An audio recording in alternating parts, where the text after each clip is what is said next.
아멘. 네, 주님의 마음을 본받는 자라고 하는 찬송의 가사가 우리의 고백이 될 수 있기를 주님의 이름으로 축복합니다.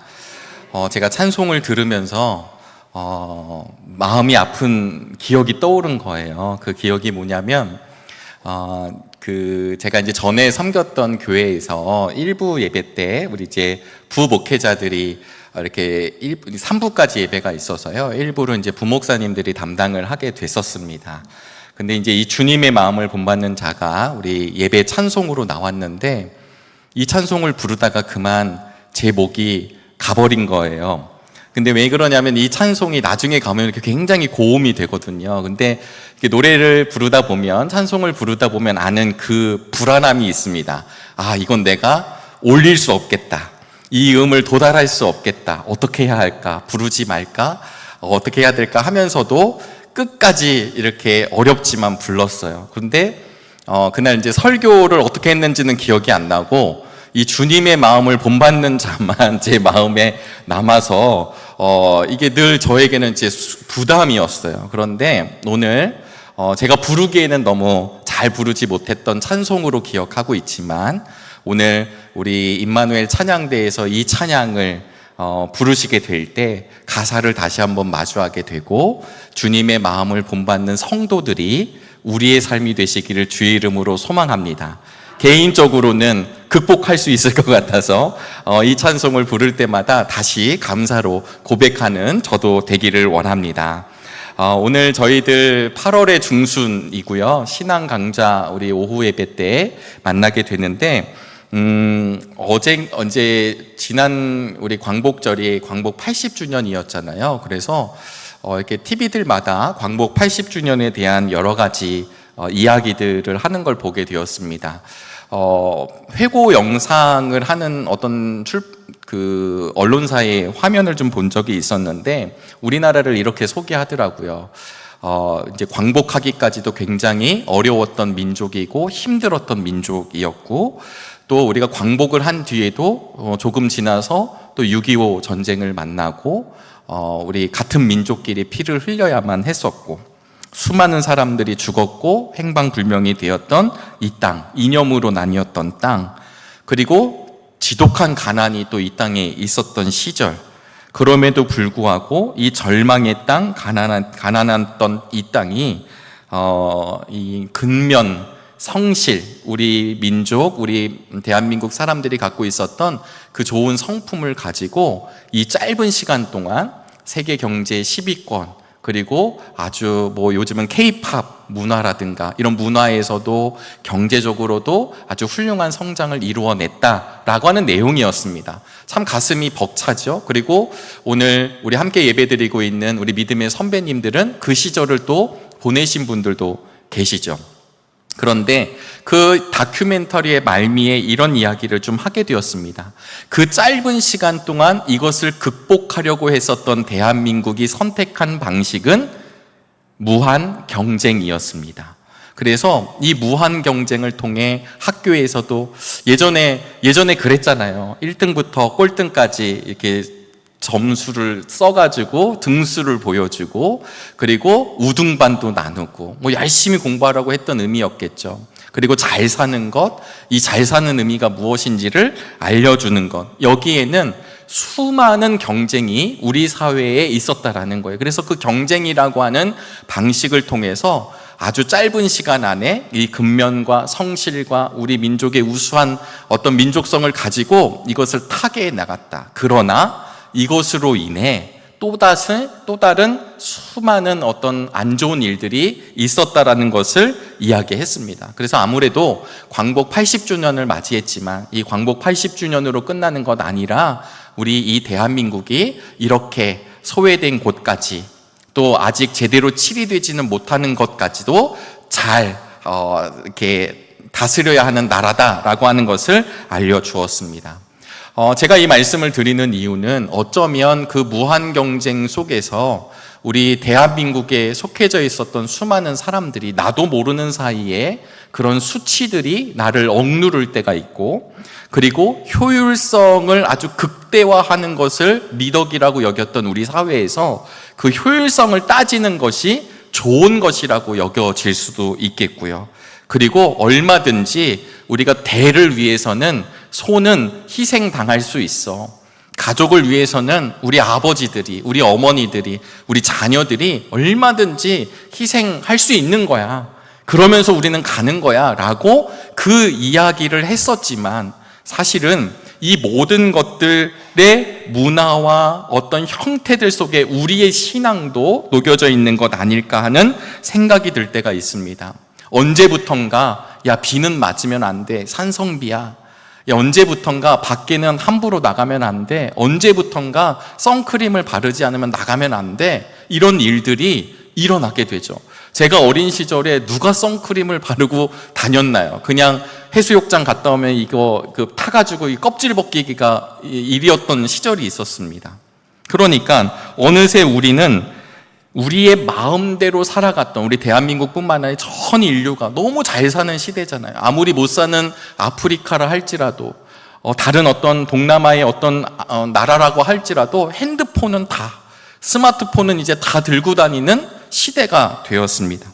어쩌면 자연의 반격, 역습이 있는 시대를 살아가는지도 모르겠습니다. 제가 신앙 강좌를 준비하면서요, 아까도 우리 박영배 권사님하고 엘리베이터를 같이 탔는데 날씨가 많이 선선해짐을 나누었습니다. 근데 불과 몇 주 전만 하더라도 이렇게 더울 수가 있을까? 담임 목사님이 올해가 가장 안 더운 해라고, 이제 앞으로 더 더워질 거라고 하는 이야기를 듣게 되었습니다.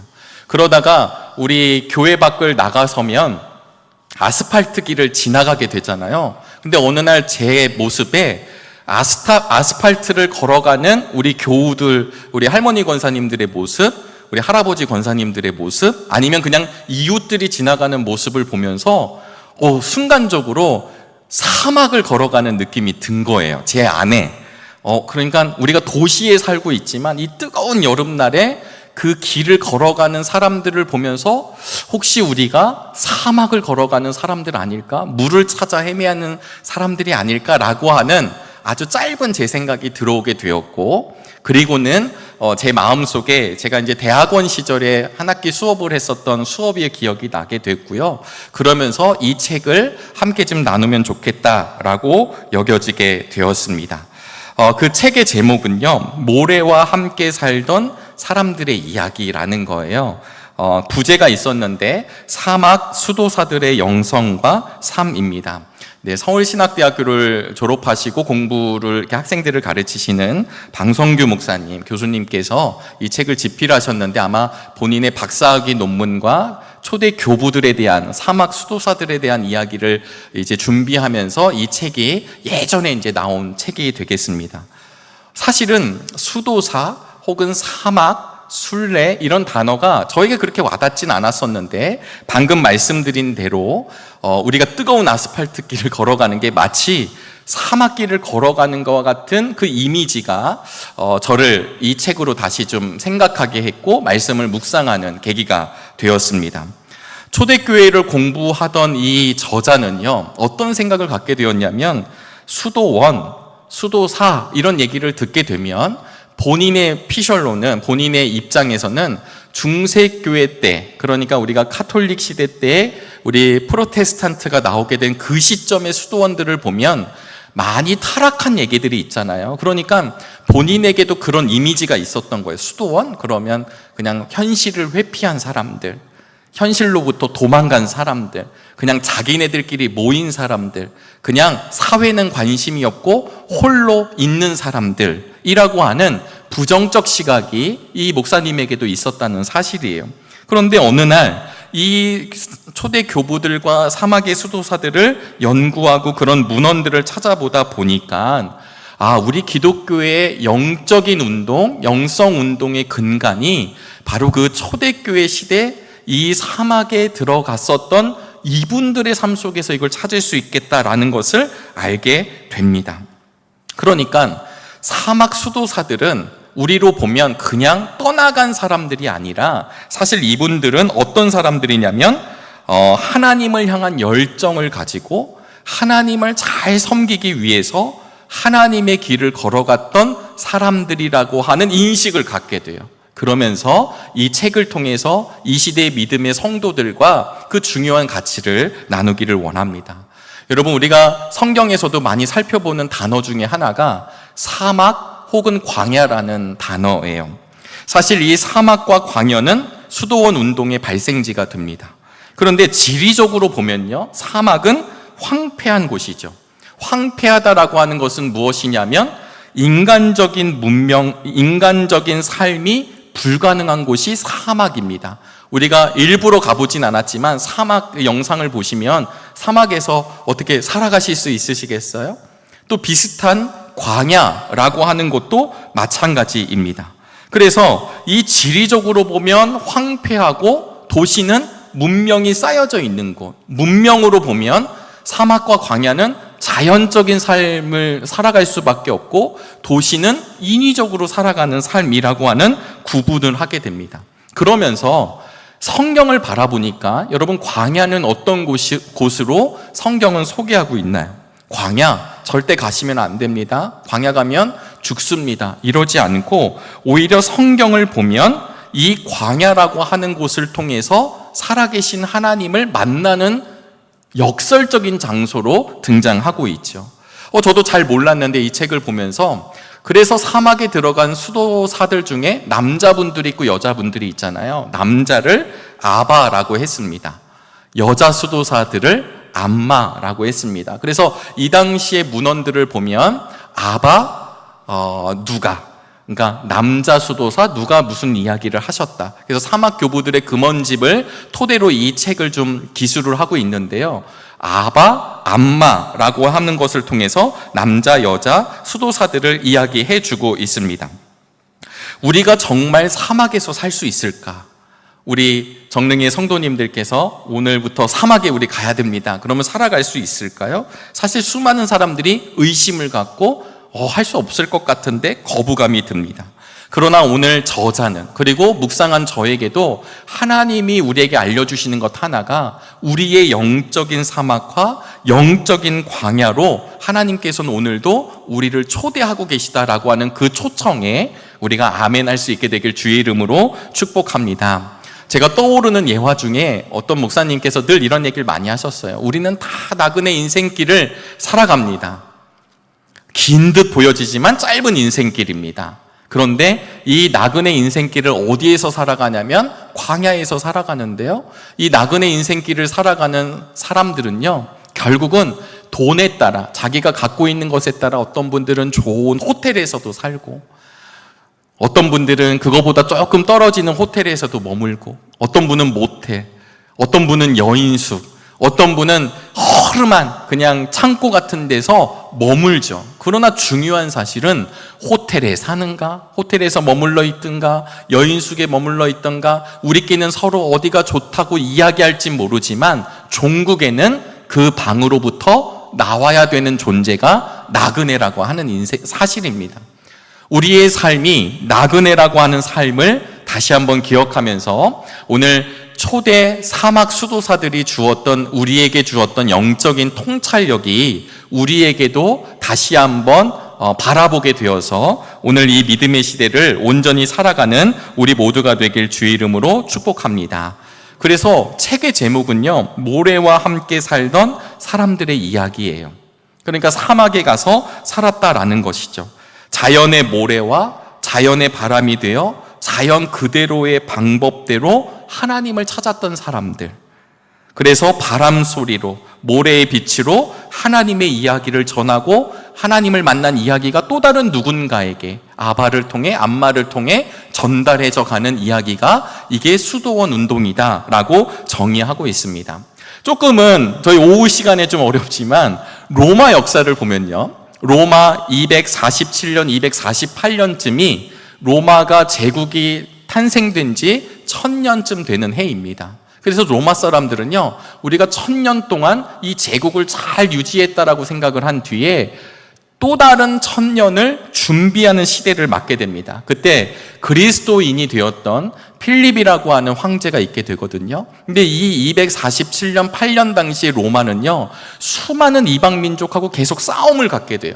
싸운다라고 하는 것은 군인들을 보내죠. 군인을 보내면 영웅들이 생겨나죠. 영웅들이 생겨나면 수많은 사람들이 환호하죠. 환호하면 황제의 파워가 좀 잃어가죠. 그러니까 수많은 황제들이 황제권과 도전하는 사람들과의 이 정치적인 걸 해결하려고 이 필립 당시에 황제를 제대로 숭배하라는 이야기를 선포합니다. 그런데 필립 스스로가 그리스도인이었기 때문에 제대로 이 그리스도인까지 치리가 되지 않아요. 그러나 그러고 있었을 때 이 필립의 가장 큰 신복이었던 데카우스라고 하는 군인이 이제 고트족하고 싸우러 나갔다가 이 데카우스가 이기게 됩니다. 군인들이 데카우스를 추종해요. 그리고 그들이 거기서 우리의 왕은, 우리의 황제는 데카우스다라는 얘기가 드러나게 됩니다. 필립이 싸우려 했지만, 그리고 싸웠지만 지고 맙니다. 그래서 필립은 자살을 하게 되고 데카우스가 그 다음 황제가 돼요. 이해가 되시죠? 근데 이 데카우스가 필립 때 만들어 놓은 황제 숭배 사상을 제대로 이제 이야기하기 시작합니다. 그러다 보니까 어떤 문제가 생기게 될까요? 그리스도인들 입장에서는 황제를 신이라 여길 수 없잖아요. 그러니까 그들은 황제에게 절하지 않게 되니까 이 사람들은 황제를 신으로 여기지 않기 때문에 무신론자라고 하는 말이 생겨나고, 또 나라의 치리를 받지 않으니까 매국노라고 하는 말을 듣게 됩니다. 그 안에 이제 핍박이 생기다 보니까 믿는 사람들 안에 배교자들도 나오고 지키는 사람들도 나오게 돼요. 그러다 보니까 교회의 리더들이 쫓기게 됩니다. 이 교회의 리더들이 어디로 갔을까요? 교회의 감독님들, 교회의 리더들이 이 교부들이 어디로 가기 시작하냐면 사막으로 도망갑니다. 사실 사막은, 광야는 죽음의 땅이죠. 근데 그 죽음의 땅으로 피신자들이 들어가기 시작합니다. 그 죽음의 땅에 들어간 이 사람들은 죽지 않고 거기서 하나님과 동행하는 삶을 누리게 됩니다. 아까 성경 이야기를 잠깐 말씀드렸지만 모세가 바로의 칼을 피해 그가 미디안 광야로 가게 되죠. 엘리야가 아합과 이세벨의 칼을 피해 광야로 가게 됩니다. 우리 예수님께서 광야에서 시험을 받으셨습니다. 사도 바울이 다메섹 도상에서 부활하신 주님을 만난 뒤에 13년 동안 아라비아 광야에서 생활을 하게 됩니다. 다윗도 어떻게 보면 광야의 사람이고 세례 요한도 광야의 사람입니다. 그러니까 성경은 이 인간적으로는 살아갈 수 없는 그 땅 사막과 광야에서 사실 이 초대 사막 수도자들은 살아가기 시작합니다. 그것을 훈련이라는 용어를 쓰기 시작하는데, 광야에서의 훈련은 사실 하나님을 의지하는 훈련이었습니다. 여러분, 우리가 2000년 전에 그런 일이 있었답니다를 지금 배우는 것이 아니라 그때 광야로 들어갔었던, 열악했던 환경, 죽을 수밖에 없었던 환경 속으로 들어갔던 믿음의 선배들은 그곳을 통해 오히려 하나님을 의지하는 훈련의 자리로, 이 하나님을 의지하는 훈련은 결국 믿음의 훈련으로 드러나게 됩니다. 다음 화면을 잠깐 보실까요? 다음 화면을 보시면 인간의 성숙과 신앙의 성숙에 대한 구분이 있을 수 있어요. 여러분, 인간은 요즘에 아이들이 태어나면, 요즘에 우리 교회에서도 우리 서승원 전도사님도 계시고 우리 권사님, 우리 손녀도 보시고 이러잖아요. 아이들이 잘생겼어요? 못생겼어요? 네, 제가 들었던 건 옛날엔 그렇게 애들이 볼품이 없었다고 그래요. 예전에 이렇게 잘 못 먹었을 때는. 근데 요즘엔 저희 아이들도 이제 컸잖아요. 그리고 요즘 태어난 아이들을 보면 더 예뻐진 것 같은 거예요. 얼마나 눈, 코, 입도 또렷하고 애들이 뽀얗고 하얗고 이쁜지 모릅니다. 아이들이 잘 되는 길은 무엇이냐면요, 그 아이들이 독립적인 생활을 해 나가는 것이고, 그 아이들이 나중에는 성숙하다, 이 인간이 성숙하다라고 하는 것은 결과적으로는 자기가 누군가의 도움 없이 홀로 살아가는 인생이 인간의 성숙이라고 얘기해요. 그러나 이와 반대로 신앙의 성숙은 무엇이라고 이야기를 하냐면, 신앙의 성숙은 점점 더 하나님을 의지하는 게 우리 믿음의 성숙인 줄로 믿습니다.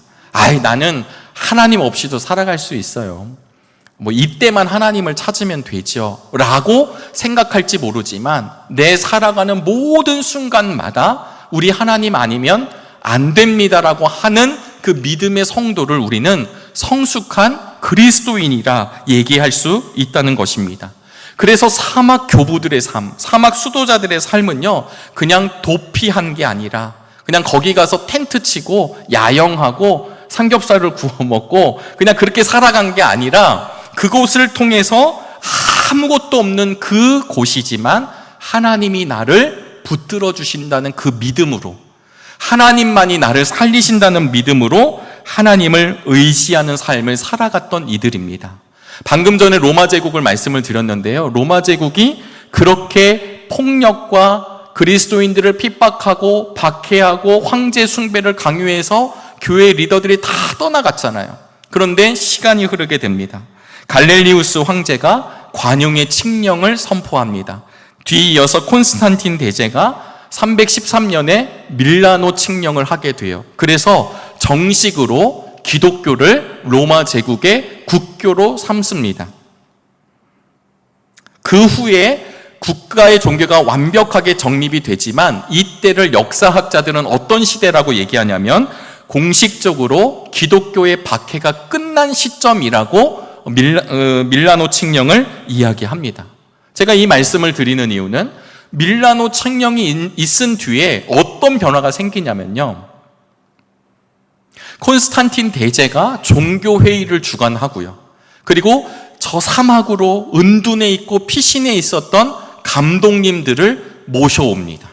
그래서 교회의 리더들이 갑자기 로마 제국의 고문, 정치 고문들이 되고요, 황제가 주관하는 종교 회의에, 그 당시에 아리우스하고 아타나시우스의 기독론과 신론에 대한 그 논쟁이 있었거든요. 이 논쟁을 할 때 황제가 집례하면서 이 감독님들하고 치열하게 이 종교 논쟁을 가져요. 그럴 때 어떤 일이 벌어지냐면, 은둔에 있었던 교회 리더들을 황제의 마차로 모셔오는 겁니다. 그리고 황제가 마련해 준 좋은 숙소에서 잠을 청하고 종교회의를 가져서 교리적으로 이 기독교가 하나가 되어가는 과정에 있었다는 거죠. 이게 역사적 사실입니다. 근데 문제는 이걸 할 때 수많은 그리스도인들 뿐만 아니라 그 시대를 살아가고 있었던 사람들에게 어떤 이미지가 이제 비춰지기 시작했냐면, 예전에 성도들은 고난을 받는 사람, 교회 리더들은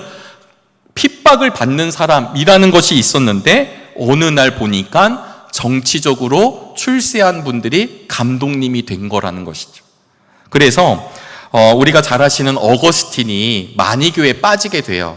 이단 사상에 빠지잖아요. 우리는 어떻게 어거스틴이 이단 사상에 빠질 수가 있어, 이렇게 얘기할지 모르지만, 그 시대의 평론을 보면 어느새 정치가 기독교를 지배하기 시작하고, 정치적 거리를 두었던 신앙을 견지하고 있었던 기독교인들이 당황하기 시작을 했고, 그래서 어거스틴이 살고 있었던 시대에서는 마니교가 성실하게 살아가는 사람들에게는 도덕적 대안이 되었다, 이렇게 기술하고 있습니다. 그러니까 마니교를 들어갔던 이유는 기독교가 더 이상 영향을 주지 않고 마니교가 오히려 더 도덕적으로 깨끗한 것 아니야 라는 생각으로 어거스틴이 갔다라고 하는 이야기를 하게 됩니다. 여러분, 제가 이 말씀을 드리는 건 어쩔 수 없이 핍박으로 사막으로 갔던 이들이 어느샌가 기독교회가 공인이 되고 그 다음에 뭔가 대우를 받고 대접을 받는 시대가 되자마자 사람들에게 영향력이 사라지기 시작하면서 자발적으로 순교가 예수 그리스도의 사람들이라고 하는 인식을 갖고 있었던 그들이 어느 날 사막으로 스스로 들어가는 사람들이 있었다라는 것입니다. PPT 화면을 보시면 기독교인이 된다라고 하는 것은 그들의 인식이 무엇이었냐면, 우리 함께 읽어보실까요? 기독교인이 된다는 것은 그리스도와 함께 죽고 함께 사는 것. 그 시절에 함께 죽고 함께 산다는 건요, 진짜 순교를 당했던 사람들이에요. 근데 어느 날 그 순교의 시대가 끝나게 되니까 어느 사람들은 내가 살아있는 순교를 선택하러 자발적으로 사막으로 들어가기 시작했다라고 하는 것입니다. 다시 말씀드리지만 자기를 죽이러 광야로 사막으로 들어간 사람들의 이야기를 이 목사님께서는 다시 한번 끄집어내어서 이 시대를 살아가고 있는 우리들에게 분명히 이 사람들이 믿었던 바가 우리에게 도전이 된다고 믿었다라는 사실입니다. 이 광야에 들어간 사람들은 사실 이름도 빛도 남기기를 거부했습니다. 오직 하나님과 교제하며 동행했던 사람들이었습니다. 그래서 이 책은 말미에 이렇게 그분들을 평가하는데요, 바로 이름도 빛도 없었지만 사막으로 자기가 죽으러 들어갔던 이 성도들을 통해 새로운 기독교의 천년이 시작되었다라고 이 학자는 우리에게 소개하고 있습니다. 그들은 사막에서 바람과 모래와 함께 살았습니다. 바람과 함께 살다가 자신들의 기도 소리와 찬송 소리가 바람이 되었고, 모래와 함께 살다가 자신들의 몸이 죽어 모래가 되어버린 사람들. 그래서 저는 이 제목이 우리에게 도전이 될 수 있게 되기를 주님의 이름으로 소망합니다. 바람과 모래와 함께 살아가던 사람들은 바람과 모래가 되었다. 그들의 이름이 남은 것은 아니지만 그들은 그렇게 살았습니다. 이게 2, 3세기 일이거든요. 근데 역사학자들이 이렇게 평가를 합니다. 제가 한 대목을 좀 읽어드릴게요. 폭력과 시샘, 경쟁과 저주의 사람 소리만 가득한 세상에서 이들이 함께 살았고, 그렇게 변화되었던 그 바람 소리를 듣고 싶고, 이들의 몸에 변화되어 만들어진 모래를 우리 마음의 땅에 뿌리고 싶기 때문이다. 사막으로 들어간 사람들은 4세기, 5세기 사막 밖의 기독교인들이 열광적으로 찾아다닌 똑같은 이유로 우리도 이들을 찾고 싶은 것이다. 사랑하는 여러분, 교회는 점점 퇴보한다고 이야기합니다. 성도들이 예전 같지 않다고 이야기합니다. 이제는 별로 소망이 없어 보인다고 이야기합니다. 그런데도 불구하고요, 하나님은 주님의 몸된 교회, 그리고 거기에서 신실하게 하나님 아니면 안 되는 믿음의 성도들을 통해 밖에 있는 사람들이 그 사람들이 어떤 삶을 살아가는지, 그 사람들의 기도와 찬송이 무엇인지를 궁금해하며 그 사막 한복판으로 수많은 도시의 사람들이 찾아갔다라고 하는 것입니다. 저는 우리 정릉교회가 그런 교회가 되기를 주님의 이름으로 축복합니다. 정릉교회에 속한 우리 성도들의 삶이 세상 사람들과 동일한 삶을 살아가는 것 아니라 세상이 주는 평안함, 세상이 주는 가치, 거기에 함몰되어 있는 사람들이 아니라 그것을 뛰어넘어 하나님이 주신 은혜와 평강 속에 놓여져 있는 삶이 우리의 삶이 되기를 바랍니다. 그래서 이 사막 수도원의 시작이 되는데요, 이 사막 수도원 모든 수도사의 아버지를 안토니라고 합니다. 이 안토니라고 하는 한 사람을 통해서 수도원 운동이 퍼져나갔다고 기록하게 되는데, 여러분 기억하셔야 될 것은 이 수도원 운동은 조직이 만들어지고 제도에 의해서 만들어진 것이 아니라 하나님을 사랑하고 하나님과 함께 살려고 했던 그 한 사람으로 이런 운동이 시작되었다라고 하는 것입니다. 그 하나님의 경험에서 나온 영성과 삶이 공유되고 전수되고 이어지면서 수많은 이들이 바람이 되고 모래가 되었다라고 하는 것입니다.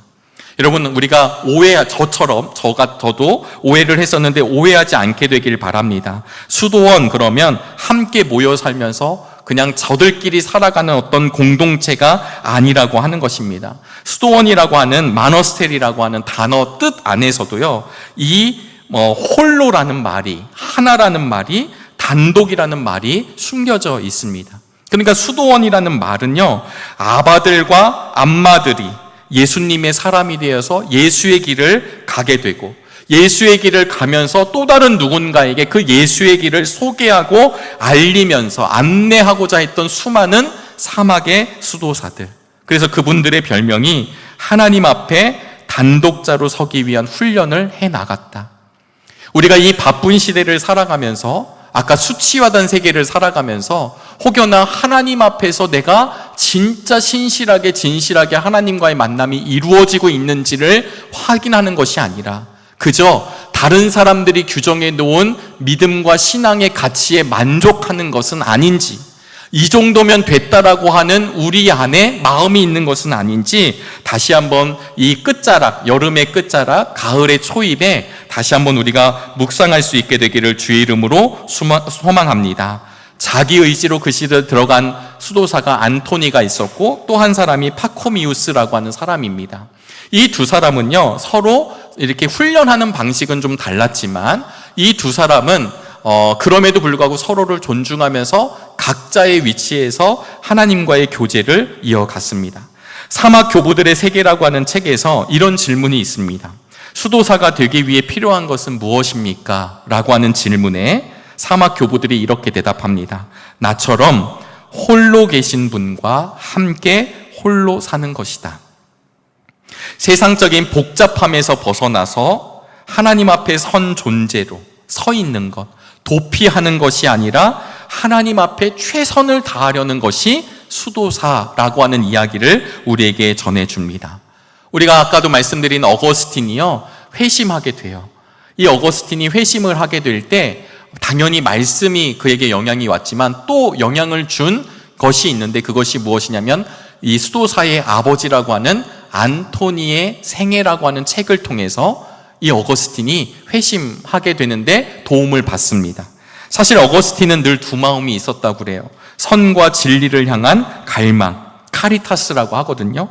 그리고 세상적인 출세나 그 다음에 세상적인 안정에 대한 갈망, 큐피디타스라고 하는 마음을 그가 고백록에서 이야기하는데 이 두 가지 마음이 늘 싸우고 있었을 때 지금 말씀드린 하나님 앞에 선 이 안토니의 생애를 읽고 난 뒤에 그가 이제는 내가 선과 진리를 향한 하나님을 향한 갈망으로 살아야 되겠다라고 하는 마음을 갖게 됩니다.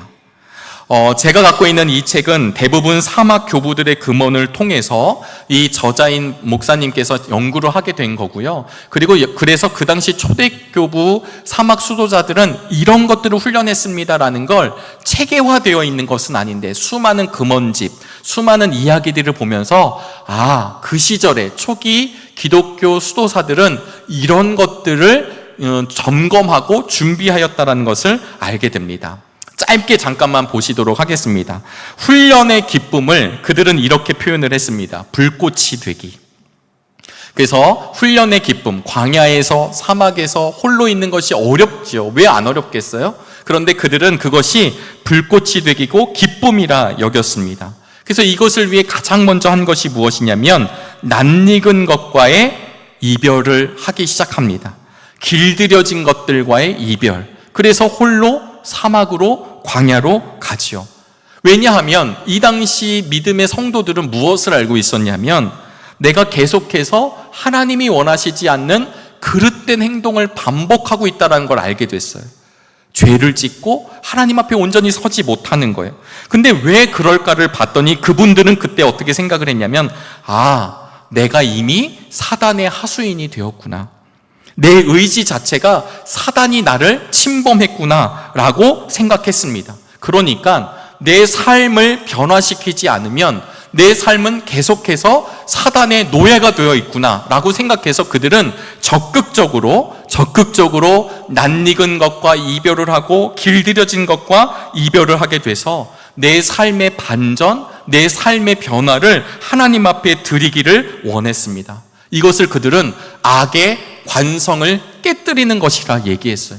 그냥 가만히 있으면 저절로 하나님을 향해 막 걸어가는 게 아니라 치열한 그 막음을 이겨내고 가는 것이 이들에게 필요했다라고 하는 것이죠. 그래서 책에서는요, 이들은 개혁이 아닌 혁명을 감대했다. 여러분, 개혁은 기존의 일부를 고치는 것이 개혁이고 혁명은 낯익은 방식 다 단절하고 새로 시작하는 게 혁명이라는 용어를 쓰면서 이 수도사들이야말로 완전히 결별하고 하나님께로 나아갔다는 것입니다. 그러면서 고독의 삶을 살아갑니다. 여러분, 수도사들이 고독을 살아간다는 것은 이런 의미가 있어요. 하나님, 세상이 주는, TV가 주는 즐거움, 유튜브가 주는 즐거움, 이런 것이 아니라 그런 것이 다 없더라도 하나님 한 분이면 내 영혼이 만족합니다. 고독이라고 하는 건 하나님만이 나를 만족한다라는 것을 알게 되는 것이죠. 그래서 여러분, 이 당시의 수도사들은 지금 어떤 버전으로 자꾸 말씀을 드리냐면, 그냥 세상이 싫어서 떠났어. 세상이 무서워서 떠났어. 그냥 혼자 있고 싶어서 갔어. 이런 게 아니라 내 삶이 하나님께 온전히 드려지고 싶어. 내 삶을 통해 하나님 사랑과 이웃 사랑이 실천되기를 바래. 이웃을 사랑하려고 보니까 내가 얼마나 부도덕하고 불완전한 존재인지를 알게 돼서 내 삶부터 하나님 앞에 엎드려야 되겠다는 것을 고백했다는 사람들이 바로 이 사막 수도사들이었습니다. 사랑하는 법을 배우기 위해 자기가 먼저 사랑하는 법을 배우기 위해 무릎을 꿇었던 사람, 그래서 이것을 네모의 삶에서 원의 삶으로의 전환이라고 저자는 평가하고 있습니다.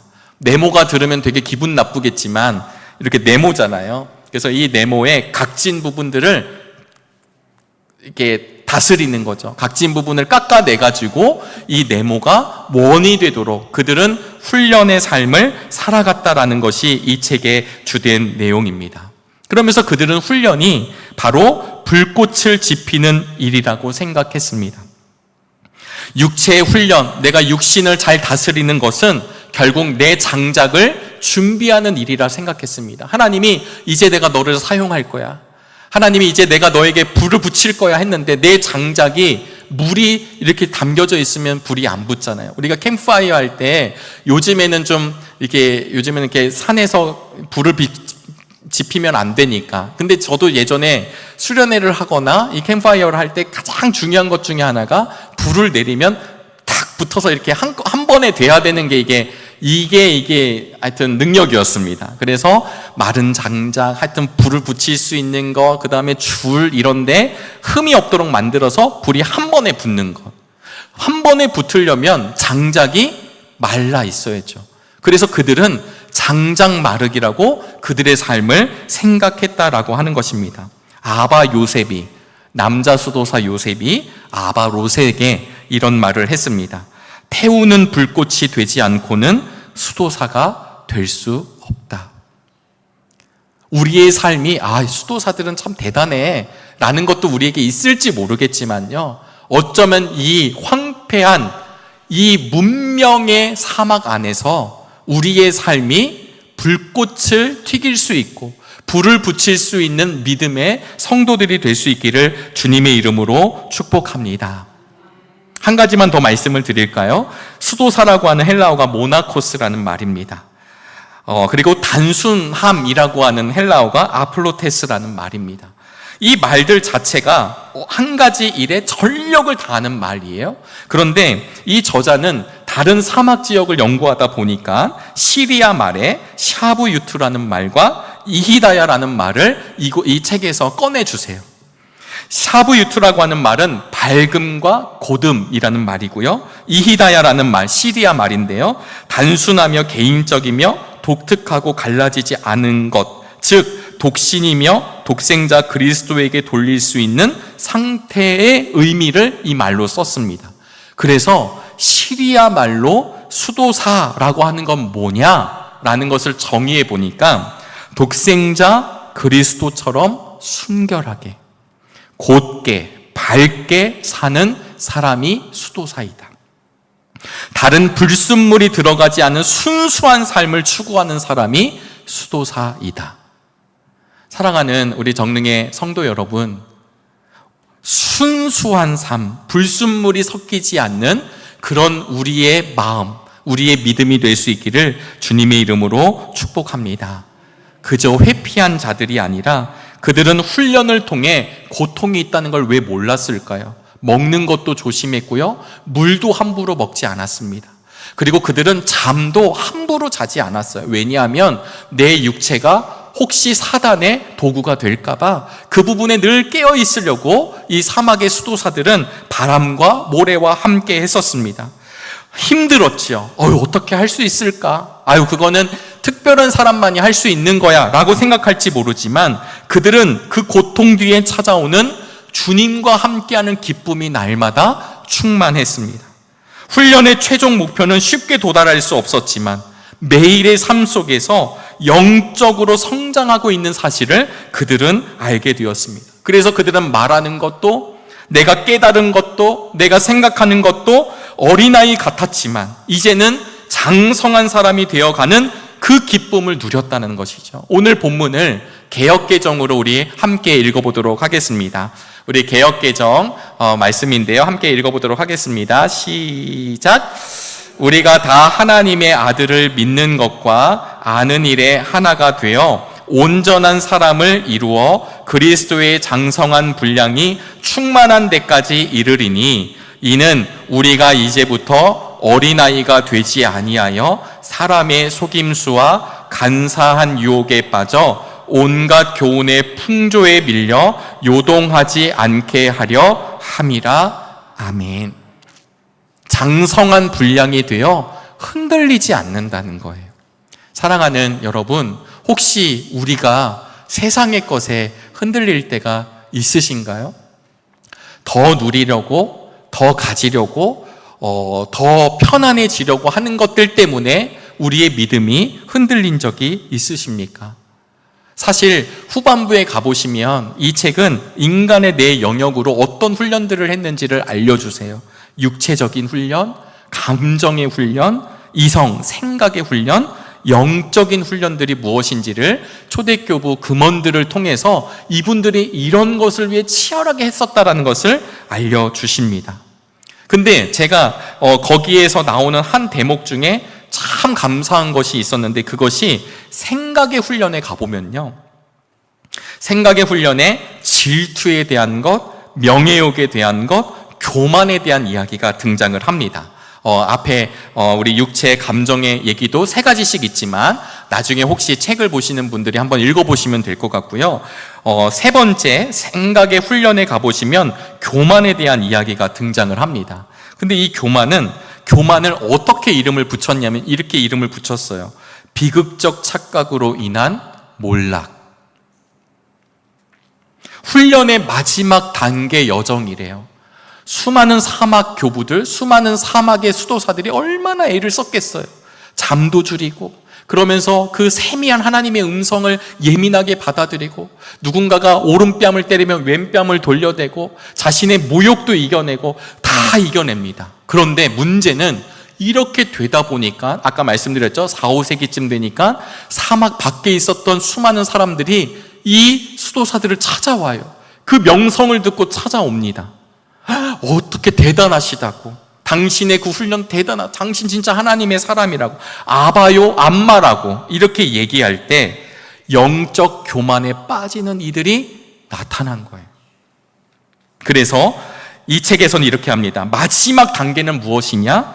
영적 교만에 빠지느냐 안 빠지냐의 문제.